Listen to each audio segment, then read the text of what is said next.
দিক থেকে সুন্দর, কিন্তু এত কম বাজেটে ড্রেসটা পাবেন আর সামনে এত কাজ দিয়ে তেমন সুন্দর ব্যাগ, হ্যাঁ কি বলে 1300 করে লাক্সারি কটনে কিভাবে সম্ভব? পিওর কটনের মধ্যে দেখেন আলাদা প্লেটিং করে ডিস্টোন করে, এগুলো আবার সেলাই করা আছে, এগুলো কোনোটাই গায়ে লাগবে না, এত নাইসলি ওয়ার্ক করা ছিল। টোটাল 6 পার্টের ড্রেসটাকে এক পার্টে করে আবার প্রান্তে আমার ঠিক যেরকম ব্যাকেও সেম ভাবে কাস্টমার পেয়ে যাবো। আবার দেখেন দিল্লি বুটিক্স এর মতো চিকন গেট প্যানেল প্যাপে নিবো, শুধু কিন্তু তা না, স্লিভে পর্যন্ত কাজ, মানে ড্রেসটা আপনি যেই পাশ থেকে দেখবেন সেই পাশ থেকে সুন্দর। দেখেছেন লুজ ফিটিংস একটা স্লিপ পাবো, তারপর আসেন আমাদের খুব সুন্দর দোপাট্টা, লাক্সারি কটনে, তাও আবার দোপাট্টার কাজগুলো দেখেছেন কি সুন্দর, ফিনিশিং লাইনগুলো, ব্যাক সাইডের ফিনিশিং লাইনগুলো দেখেন একদম লাক্সারি কটনে হয়ে যাবে।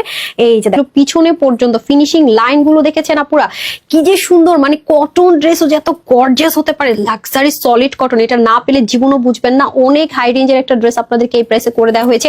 ইভেন ব্যাকে যে কাজটা করা হয়েছে এটাও খেয়াল করে দেখেন, স্মুথ কতখানি, মানে একদম বিন্দাস পরে ফেলতে পারবেন। যদি ব্যাক পার্টটা দেখায় আপনাকে কোনো রকমের আছে না যে খুচখুচে স্বভাবের বা খুঁতখুঁতে স্বভাবের, তারা নিয়ে পরে ফেলতে পারবেন। তারপর আসেন সুন্দর এই দোপাট্টাটা তো আরো জোস, সেম ম্যাটেরিয়ালে হওয়াতে খুবই আরাম। দেখেন দুপাশে কি সুন্দর করে এমব্রয়ডারি রোলেক্স সুতো, দেখেন কাজটা কি হেভি করে করেছে, আমার কিন্তু কাটা পড়েনি। দেখেছেন ফিনিশিং লাইন, শুধু তাই না সাইডের গিট প্যানেল পাইপিংটা কি সুন্দর, কাটওয়ার্ক গুলো দেখেন, এটা একটা পার্ট, এটা একটা পার্ট, এটা একটা পার্ট, এটা একটা পার্ট, মানে সামনেই আপনার চলে যাচ্ছে কয়টা পার্ট, টোটাল 4 সুন্দর। ড্রেসটা একটা ফ্রি সাইজ থাকবে 48, হাতা 20, লং 44, ওনা হয়ে যাবে 8 লম্বা 34 ইঞ্চ চড়া। এটা কিভাবে আপু সম্ভব হয়? 1600, 1800, 1900 তা তো নাই, 1600 ঘর না, মাত্র নাকি 1380 টাকায় টু পিসটা পেয়ে যাচ্ছে স্টিচ www.tanhascollection.com, অথবা screenshot full address and phone number inbox করতে পারছি আমাদের পেজে, ক্যাশ অন ডেলিভারি।